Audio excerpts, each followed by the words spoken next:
Welcome to the world of magic wonders. आज की कहानी है चुपचाप बोलता पेड़। द विस्परिंग बानियन कोंकण के घने जंगलों में बसा है एक शांत गांव आमोदी।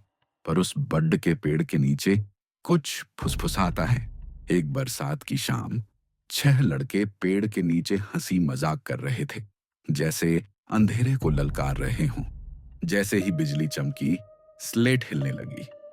किसी के छुए बिना सुबह होते ही बड़ की जड़ों में कोहरा छाया था और उसकी शाखाओं से सामीर की लाश लटक रही थी। उसके सीने पर एक निशान था, राख से बना हुआ, एक सर्पिल, एक शाप। पंचायत बोली, बायजाबाई की आत्मा लौट आई है। एक और गुरुवार, एक और मौत। देव तालाब में तैरता मिला, निर्जीव। राहिल को रात में फुसफुसाहटें सुनाई देने लगी। दीवारों पर खिंचे सर्पिल, जिनके पीछे कोई नहीं था। सबसे ज्यादा बोलने वाला पिंटू अपनी बंद झोपड़ी में डूबा मिला। आसपास पानी की एक बूंद नहीं थी। रत्नागिरी से आई नई आवाज, वैदेही जगताप, क्राइम पत्रकार। उसे भूतों से डर नहीं था, वो उनका पीछा करती थी। वैदेही ने राहिल से पूछा, जो अब शायद ही सोता था, क्या तुम्हें लगता है ये आत्मा है? एक और सर्पिल दिखा, अजय के गोठ की छत पर जला हुआ। उस रात गोठ में आग लग गई। अजय फिर कभी नहीं बोला। 3 मौतें, 3 गुरुवार, हर बार सर्पिल, हर बार सन्नाटा। गांव ने सांस रोक ली। दरवाजे बंद, गुरुवार फिर आ गया था। सुबह डैनिश अपने कमरे में लटका मिला। आईना टूटा हुआ, मुंह में पत्ते भरे थे। राहिल रो पड़ा, मैंने कुछ नहीं बुलाया, सच कह रहा हूं। वैदेही ने बड़ की जड़ों में एक दरार देखी, नीचे कुछ दबा था। उसने आखिरी जाल बिछाया। कैमरे शाखाओं में छिपाए गए।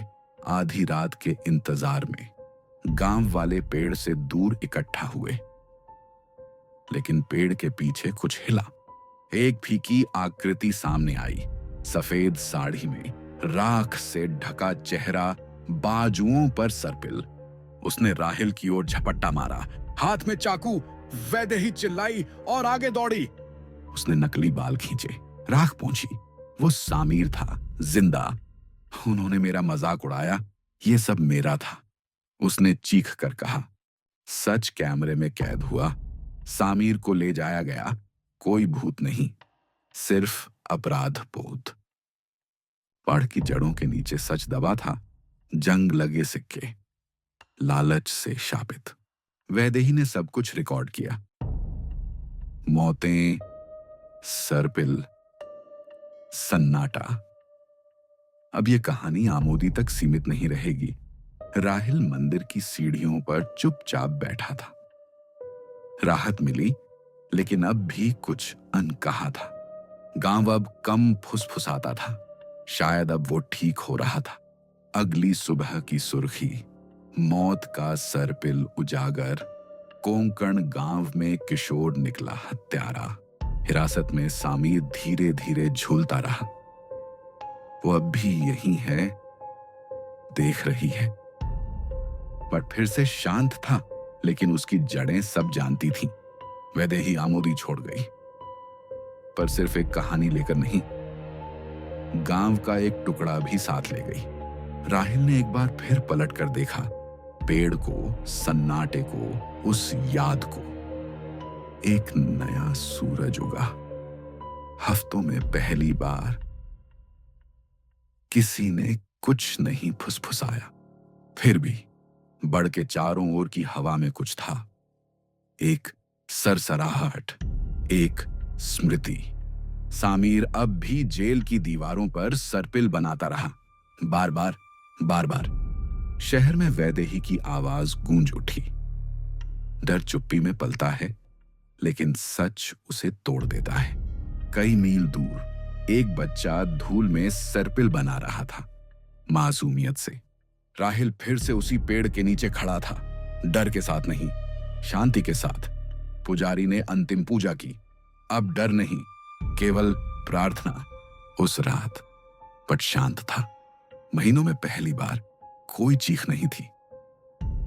एक सपने में राहिल ने आकाश में सर्पिल देखा। वो विशाल था, चमकता हुआ, पर अब डरावना नहीं था। त्योहार फिर लौटा। ढोल, दिए और हंसी की गूंज। कुछ कहानियां खत्म नहीं होती। वैदेही ने माइक में फुसफुसाया। वो बस कुछ वक्त के लिए खामोश हो जाती हैं। एक आखिरी हवा का झोंका आमोदी से गुजरा और बड़ की छाल पर सर्पिल हल्का सा चमका, फिर गायब हो गया। या शायद वो कभी गया ही नहीं। किसी दूर की झोपड़ी में एक मोमबत्ती फिर से जली। कोई उसे जलाने वहां नहीं था। एक स्कूल का बच्चा नोटबुक पर सर्पिल बना रहा था। टीचर ने देखा, लेकिन मुस्काई नहीं। और सबके ऊपर वो बड़ का पेड़ खड़ा था, उसकी जड़ें जैसे रहस्यों में उलझी हों। अनंत, धैर्यवान, मौन,